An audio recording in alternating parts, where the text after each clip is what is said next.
बिस्मिल्लाहिर्रहमानिर्रहीम।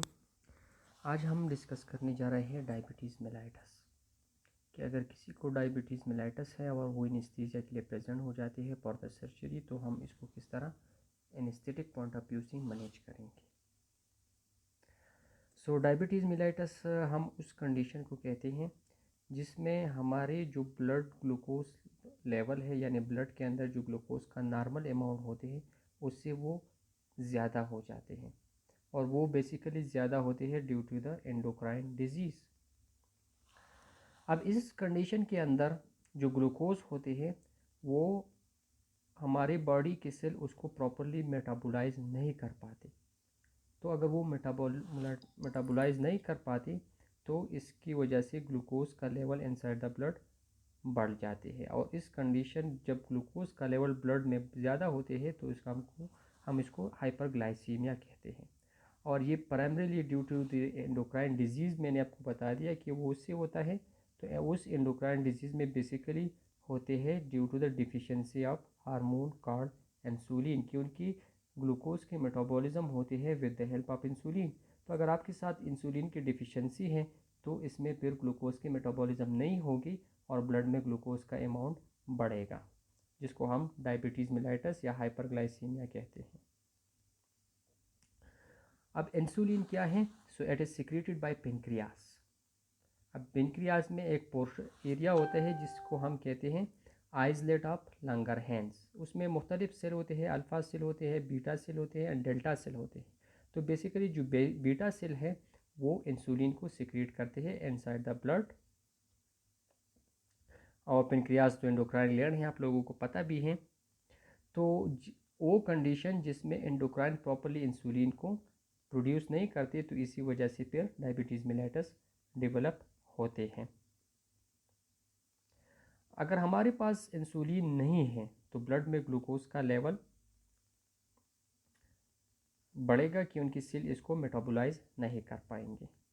अब diabetes mellitus में कुछ कंडीशंस होते हैं, कुछ साइन सिम्टम होते हैं जिससे आपको पता चलेगा कि ये डायबिटीज़ मेलाइटस है। लाइक इंक्रीज इन थर्स्ट, जिसको हम कहते हैं पॉलीडेप्सिया, प्यास ज़्यादा लगेगी, ज़्यादा यूरिनेशन करेंगी जिसको हम पॉलीयूरिया कहते हैं, भूख भी ज़्यादा लगेंगी जिसको हम पॉलीफेजिया कहते हैं, वेट लॉस होगा, फैटीग होगी, दर्द होगी सारे बदन में, और ब्लड विजन होगा। डायबिटीज़ मेलाइटस की 2 टाइप्स है, एक को हम कहते हैं टाइप 1, दूसरे को हम कहते हैं टाइप 2। टाइप 1 यूजुअली बच्चों में होते हैं, यानी 10 to 20 ईयर्स के दरमियान, जिसमें पेनक्रियास जो है वो इंसुलिन को प्रोड्यूस नहीं करते। इसको हम इंसुलिन डिपेंडेंट डायबिटीज़ मेलाइटस भी कहते हैं, IDDM। वो इसलिए कहते हैं क्योंकि इसमें पेनक्रियास इंसुलिन प्रोड्यूस ही नहीं करता, तो आपको मजबूरन जो है इंसुलिन बाहर से लेने पड़ते हैं, इसलिए हम इसको इंसुलिन डिपेंडेंट डायबिटीज़ मेलाइटस कहते हैं। दूसरा है टाइप 2, जो कि एडल्ट्स में होते हैं, यूजुअली आफ्टर 15 या 20 एज।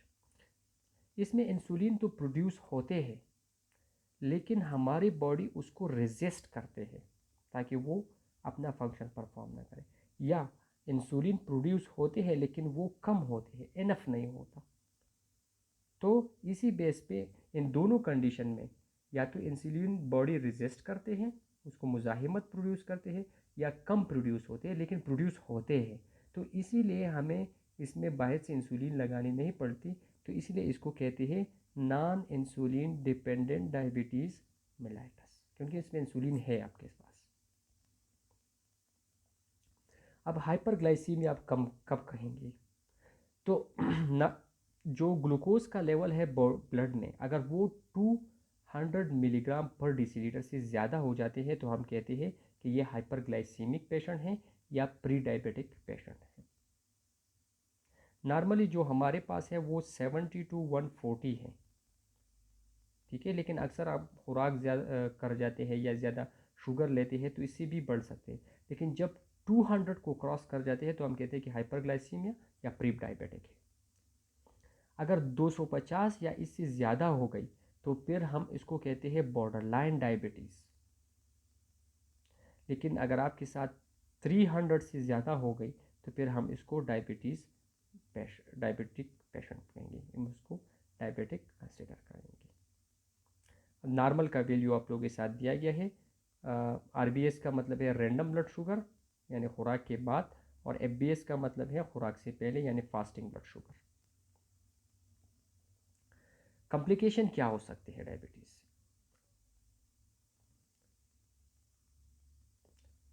कॉम्प्लिकेशन उसकी डिसेबलिंग भी होती है कि कुछ एरिया या कुछ सिस्टम अपना काम कर जुड़ जाती है, या इवन लाइफ थ्रेटनिंग जान भी ले सकते हैं।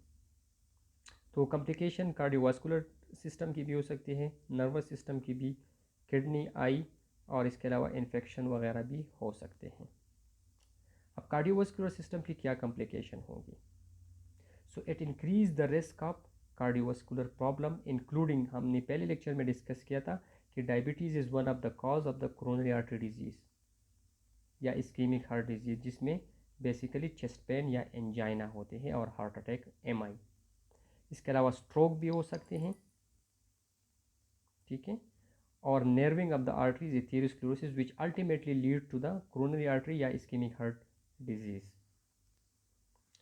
नर्व डैमेज या नर्वस सिस्टम में क्या होते हैं कि चूँकि डायबिटीज़ मेलाइटस में हमारे पास शुगर का लेवल ज़्यादा होते हैं, तो ये जो एक्सेस शुगर लेवल है ये जाकर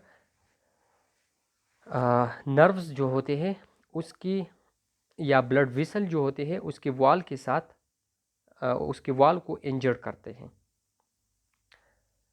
तो वो कैपिलरीज जो कि नर्व या नर्व्स जो है स्पेशली लेग्स के नर्व उसको नरिश करते हैं, उसकी वॉल के साथ भी अटैच हो जाते हैं।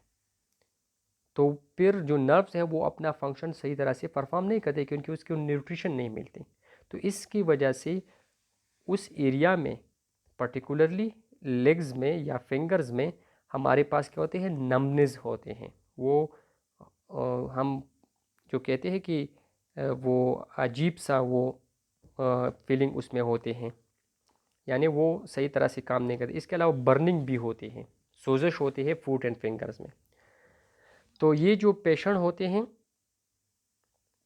ये हमारे पास टच को फील नहीं कर सकते।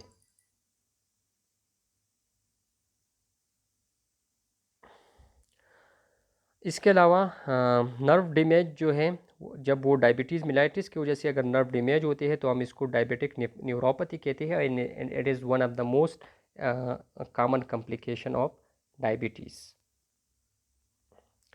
इसके अलावा जो किडनी होते हैं, तो किडनी में हमारे पास भी डैमेज होते हैं क्योंकि वहाँ पर जो स्मॉल छोटे छोटे विसल होते हैं पर्टिकुलरली इन द ग्लोमेरुलस, तो वो ग्लोमेरुलस में जाकर ये जो एक्स्ट्रा शुगर होते हैं उसमें एकमुलेट हो जाते हैं। तो एकमुलेशन की वजह से फिर उसकी जो फिल्ट्रेशन सिस्टम है वो डैमेज हो जाते हैं, और फाइनली तो उसके अंदर जो वो डैमेज हो जाते हैं तो प्रॉपरली फिल्ट्रेशन नहीं होगी, और ब्लड में जो वेस्ट प्रोडक्ट है वो फिर सर्कुलेट करते रहेंगे। तो finally it leads to the kidney failure. तो डायबिटीज़ मेलाइटस की वजह से जो किडनी फेलियर होते हैं उसको हम कहते हैं डायबिटिक नेफ्रोपैथी। आई डैमेज किस तरह होते हैं? आप लोगों ने देखा होगा अक्सर डायबिटीज़ के पेशेंट जो है उसकी नज़र कमज़ोर हो जाते हैं या ख़त्म हो जाते हैं। तो इसमें बेसिकली ये होते हैं कि जो रेटिना होते हैं जो कि सेंसेशन ऑफ द विजन करते हैं, उस रेटिना को जो ब्लड वेसल सप्लाई करते हैं वो डैमेज हो जाते हैं। तो इससे ब्लड विजन होता है या ब्लाइंडनेस होते हैं। तो जो डायबिटीज़ की वजह से आई की प्रॉब्लम आती है तो इसको हम कहते हैं डायबिटिक रेटिनापैथी। इसके अलावा ब्लड में ग्लूकोज का लेवल चूँकि ज़्यादा होते हैं और बैक्टीरिया की ग्रोथ के लिए शुगर का होना ज़रूरी है, तो अब आपके पास शुगर का लेवल ब्लड में ज़्यादा है इसलिए बैक्टीरिया की ग्रोथ भी ज़्यादा होंगी, एंड अगर वो एरिया इंजर्ड हो जाती है तो वहाँ पर बैक्टीरिया की एक्युमुलेशन भी ज़्यादा हो सकती है। तो इसीलिए हम कहते हैं कि डायबिटीज़ में इन्फेक्शन के चांसेस ज़्यादा होते हैं। अगर एक बार इन्फेक्शन हो गया तो उसकी हीलिंग भी कमज़ोर होगी क्योंकि वहाँ पर बैक्टीरिया की एक्युमुलेशन बहुत ज़्यादा होते हैं। डायबिटीज़ को आप इन्वेस्टिगेट किस तरह करेंगे? एक तो सिंपल तरीका है कि आप फास्टिंग ब्लड शुगर या रैंडम ब्लड शुगर मालूम करें, और हमने पहले उसकी जो क्लासिफिकेशन है वो डिस्कस की कि 150 से ज़्यादा हो तो हम क्या कहेंगे, 200 से ज़्यादा हो तो इसी तरीके से आप मालूम कर सकते हैं। इसके लिए जो स्पेसिफिक टेस्ट है इसको हम कहते हैं ग्लाइकेटेड हेमोग्लोबिन टेस्ट, या इसको हम HbA1c कहते हैं। इसमें हम जो शुगर का लेवल है वो 2 वीक्स का शुगर का लेवल बताते हैं। अगर 5.7 से लेकर 6.4% तक है तो इट इज़ नॉर्मल।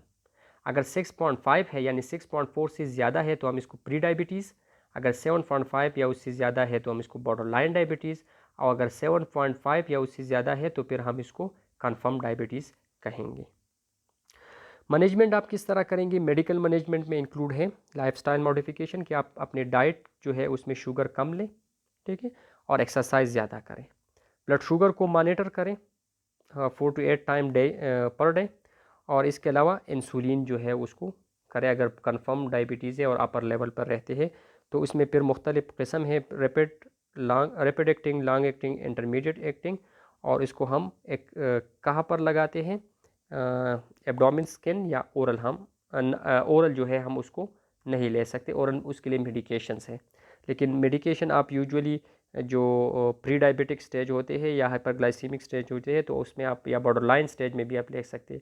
लेकिन कंफर्म या हाई डायबिटीज़ में फिर आप इंसुलिन को इंजेक्ट करेंगी एब्डोमिनल स्किन में सबक्यूटेनियसली, ओरली आप इंसुलिन को नहीं ले सकते।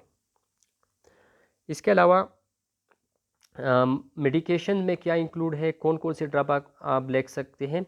तो वो ड्रग्स आप लेंगे जो कि पेनक्रियाज को स्टिमुलेट करें ताकि इंसुलिन को रिलीज़ करें, ठीक है।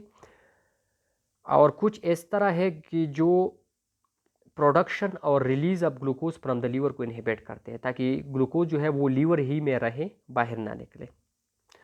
और कुछ इस तरह है जो कि स्टमक एंजाइम को ब्लॉक करते हैं ताकि ग्लूकोज के वहाँ पर ब्रेकडाउन ना हो जाए और वो एक्सक्रीट आउट हो जाए।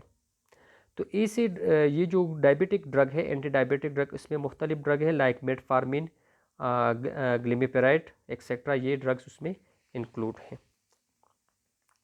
अब इसके लिए एनेस्थीसिया प्लान क्या होगा? तो एनेस्थीसिया प्लान ये होगा कि आप रिंगर लैक्टेट को यूज़ करें, नॉर्मल सलाइन को आप यूज़ ना करें।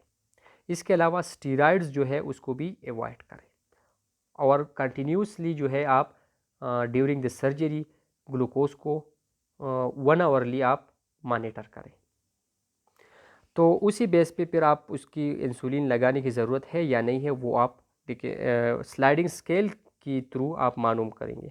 अगर शुगर लेवल आपके साथ 200 या और 250 के दरमियान है तो आप 4 यूनिट्स आप इंसुलिन को एब्डोमिन में सबक्यूटेनियसली लगाएंगे।